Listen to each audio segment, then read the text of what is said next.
আসসালামু আলাইকুম সবাইকে। আশা করি আপনারা অনেক ভালো আছেন, সুস্থ আছেন। আপনাদের সামনে সেই আমাদের আগের দিনের মাদারীপুর লক্ষ্মীকুল বাজারের 15 নম্বর পর্বটি নিয়ে চলে আসলাম। আর আপনারা যারা 1 থেকে 14 নম্বর পর্ব পর্যন্ত শোনেননি, শুনে আসবেন। যারা সরাসরি 15 নম্বর পর্বটি শুনছেন, সরাসরি 15 নম্বর পর্বটি শুনলে বুঝতে পারবেন না। তাই অনুরোধ রইল 1 থেকে 14 নাম্বার শোনার পরে তারপরে 15 নাম্বারের পর্বটি শুনবেন, তাহলে পুরো ঘটনাটা বুঝতে পারবেন। আবারও বলছি, 1 থেকে 14 নাম্বার পর্ব শোনার পরে তারপরে 15 নাম্বার পর্বটি শুনবেন, তাহলে পুরো ঘটনাটা বুঝতে পারবেন। আর বেশি কথা বাড়াচ্ছি না, চলে যাচ্ছি আমরা ঘটনায়। আর ঘটনায় যাওয়ার আগে আমি আর একটা কথা বলি যে ঘটনার শুরু থেকে শেষ হওয়া পর্যন্ত কোনো ভুল হলে ক্ষমার দৃষ্টিতে দেখবেন। ঘটনার শুরু থেকে শেষ হওয়া পর্যন্ত কোনো ভুল হলে ক্ষমার দৃষ্টিতে দেখবেন। আর বেশি কথা বাড়াবো না, চলে যাচ্ছি আমরা মূল ঘটনায়। তখন আমি অনেকটা পথ আসি একটা কলা গাছ নিয়ে, কলা গাছটি পাই। তখন অনেকটা পথ আমি ওই কলা গাছটি নিয়েই আসি, কিন্তু কলা গাছটি নিয়ে আসার সময়ও আমার গলাটা বেশ শুকিয়ে যাচ্ছিল। বুঝতে পারছিলাম না যে এখন কোথায় পানি পাবো যে খাবার পানিটুকু পাচ্ছিলাম না। তখন তাও আমি আসছিলাম,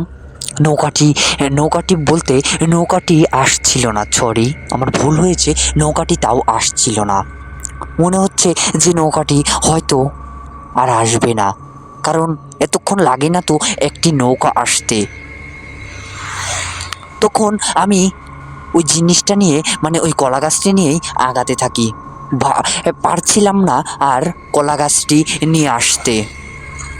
বুঝতে পারছি না এখন কি করব। আমার গলাটা শুকিয়ে যাচ্ছে আর হাতগুলো লেগে আসছে ঠান্ডায়।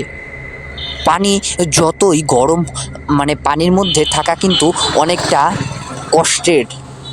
পানির মধ্যে হাত চালাচ্ছি, আবার পাটাও চালানো লাগছে।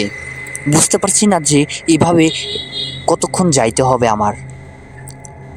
তখন আমি আবারও নৌকাটির দিকে তাকাই। অনেকক্ষণ পরে আবারও নৌকাটির ওই দিকে তাকাই, কিন্তু তখন আর দেখতে পাই না নৌকাটি। বুঝতে পারছি না নৌকাটি কোথায় গেল। তখন আমি ওই কলা গাছটি নিয়েও দাঁড়িয়ে পড়ি যে ভেসে থাকতে পারবো। তখন ওইখানেই চুপ করে দাঁড়িয়ে পড়ি কলা গাছটি নিয়ে। তখন চারপাশটা তাকিয়ে দেখছিলাম, কিন্তু চারপাশে কোনো কোনো নৌকা দেখতে পাই না। আমি আবারও বলছি, ঘটনার মধ্যে অনেক ভুল হলে ক্ষমার দৃষ্টিতে দেখবেন। এটা আগেও বলেছি, এখনও বলছি। তখন আমি চারপাশে কোনো একটা নৌকাও দেখতে পাচ্ছিলাম না। হঠাৎ করে আমার সামনে একটি নৌকা একাই হাজির হয়ে আছে সামনে একটি নৌকা।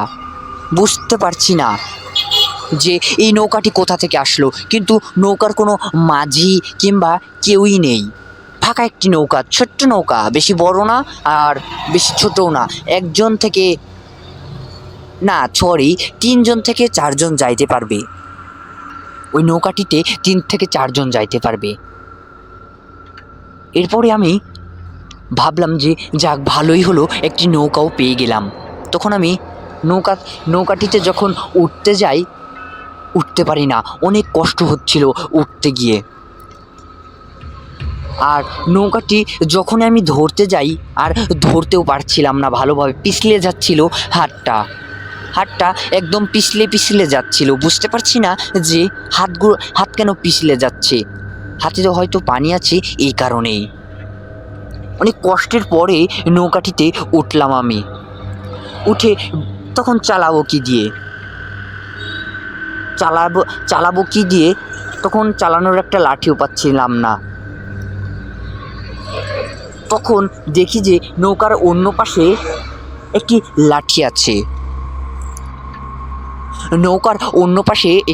লাঠি আছে। ছোট্ট একটি লাঠি, যেটা দিয়ে অনেক আস্তে আস্তে যাইতে হবে, কিন্তু যাওয়া যাবে। তখন আমি ওই লাঠিটি নিয়েও যাই। তখন আমি লাঠিটি নিয়ে আস্তে আস্তে যাইতে থাকি।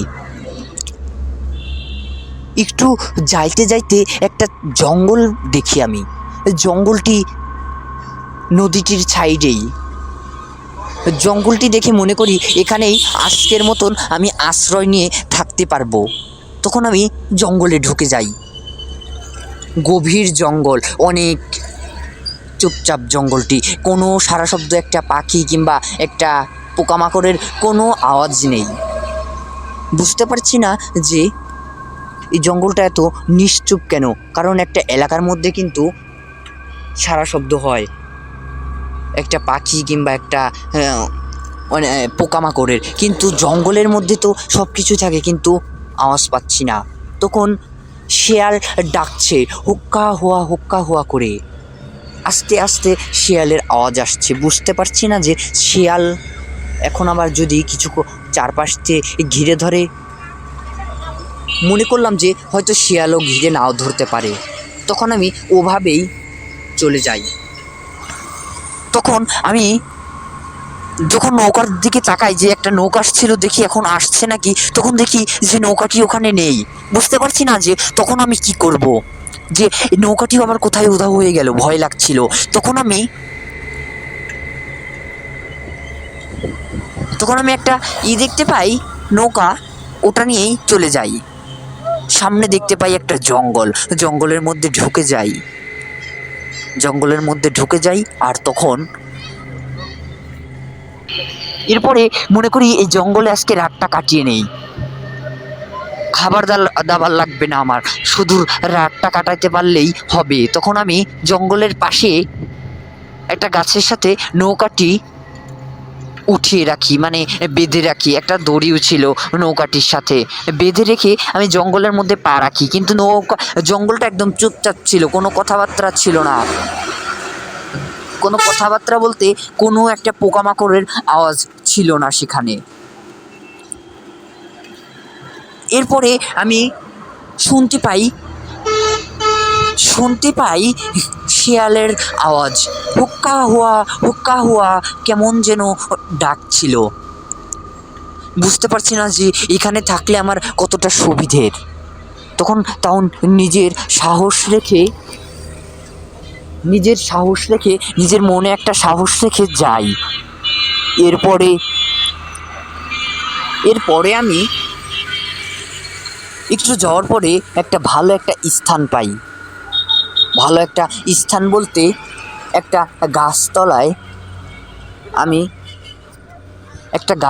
আমি একটা স্থান করে নেই।